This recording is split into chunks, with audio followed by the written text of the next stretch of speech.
Assalamualaikum warahmatullahi wabarakatuh. Kelas 5 pada kesempatan kali ini kita akan bahas materi berikutnya yang ada di tema 4 terkait dengan ciri-ciri pantun.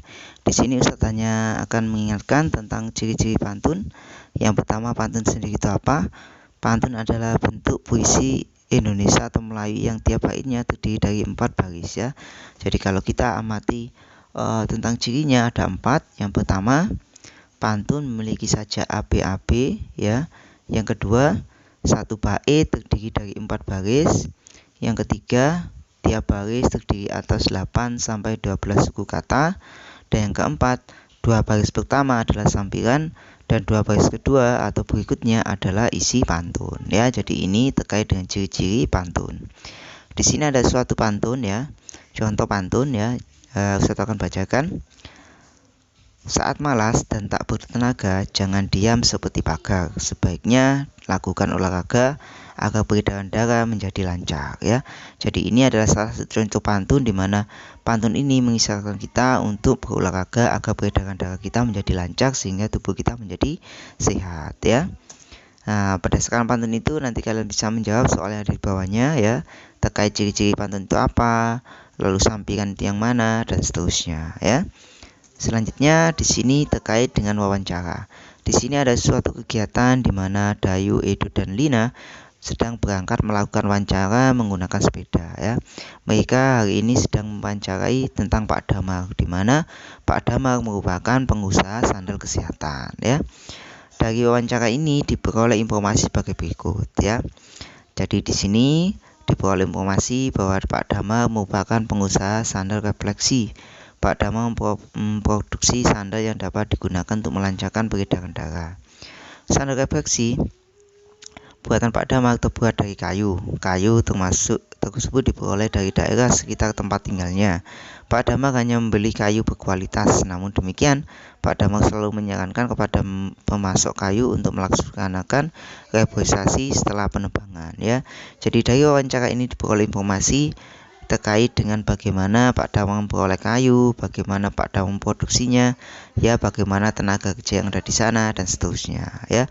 Jadi ini adalah suatu kegiatan wawancara yang dilakukan oleh Dayu menanyai salah satu pengusaha sandal refleksi ya. Selanjutnya di sini ada contoh tentang proses demokrasi, di mana pada proses demokrasi ini dapat dicontohkan dengan proses pemilihan ketua RW, di mana dalam pemilihan ketua RW ini menjunjung asas tentang keterbukaan ya, tentang kerahasiaan ya, tentang demokrasi, dan itu semua tercermin pada kegiatan berikut. Ya, pada kegiatan demokrasi ini tentunya untuk mempersiapkan tempatnya maka dibutuhkan tenaga untuk melaksanakannya.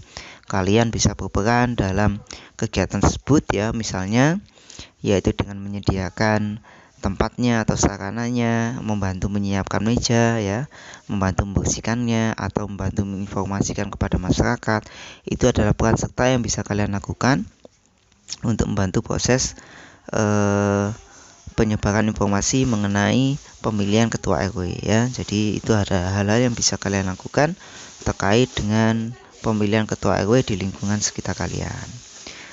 Berdasarkan pemilihan ketua RW yang dilaksanakan di lingkungan RW Dayu, maka diperoleh kesimpulan semacam ini. Jadi kalau kita merangkumnya maka diperoleh semacam ini ya. Jadi calon ketua RW-nya di sini ada 3.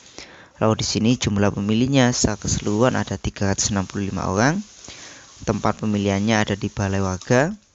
Berdasarkan hasil perhitungannya maka dapat diambil kesimpulan bahwa Bapak Widodo atau Bapak Bakri Widodo itu terpilih menjadi ketua RW yang baru, di mana beliau mendapatkan hasil pemungutan suara yaitu sebenarnya 195 suara, sehingga beliau terpilih menjadi ketua RW yang baru ya.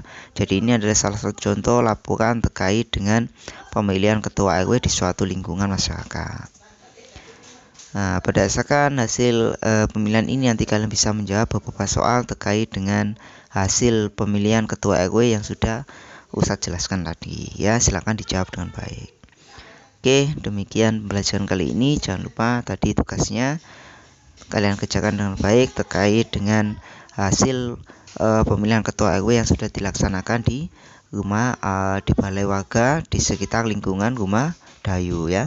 Oke, demikian pelajaran kali ini. Ustadz akhiri, jangan lupa tetap semangat belajarnya, tetap semangat mengerjaannya. Wassalamualaikum warahmatullahi wabarakatuh.